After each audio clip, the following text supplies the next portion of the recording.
kur patëm një vizitë nga Bashkia e Tiranës, në kryetari i bashkisë, erdhi dhe na vizitoi me ekipin e shërbimeve sociale. Në bëri një pyetje, po mirë, tha, pse e ke nisur këtë gjë, këtë vepër, këtë punë? Me shumë mundësi, pyetja aty brenda ishte, mos ke qenë dhe ti dikur i varur nga diçka? Në fakt i thash, është një përgjigje kjo jona. Domethënë, ne jemi qendra e krishterë, edhe ne besojmë që duhet të bëjmë për tjetrin atë që do donim tjetri të bënte për ne.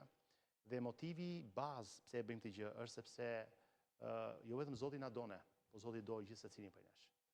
Edhe dashuria ka një fuqi më të jashtëzakonshme se sa çdo lloj medikamenti, çdo lloj trajtimi, edhe përballë saj çdo gur bie dhe çdo gjë çarmatose. Për sjell një shembull konkret, programi nuk është me kaq humor dhe me kaq etik sa ne po e trajtojmë këtu, për shkak sepse individët që vinë tek ne shpeshherë i kanë thyer të gjitha urat e bashkëpunimit, të gjitha ato gjëra që mund ta bashkojmë me familjen apo me shoqërinë.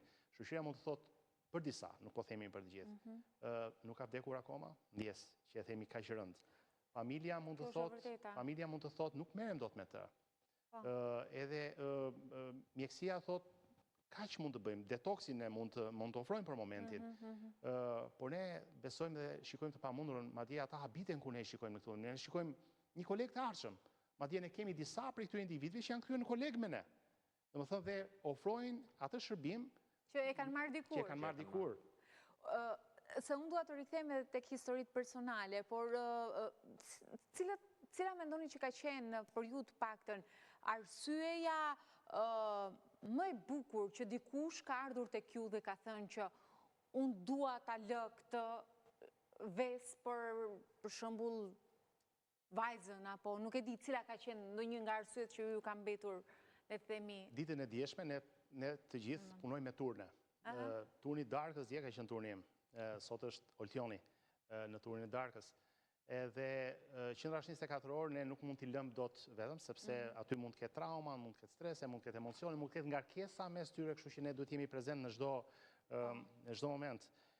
Çdo darkë, çdo të shtunë të paktën, ne kemi një reflektim për javën. Aty kemi individë të cilët janë të martuar, kemi individë që janë beqar, kemi jo fëmijë, po kemi individë që janë në fillim të jetës së tyre. Dhe një reflektim i këtij zotërie, i cili e ka vajzën jo më shumë se sa 3 vjeçe,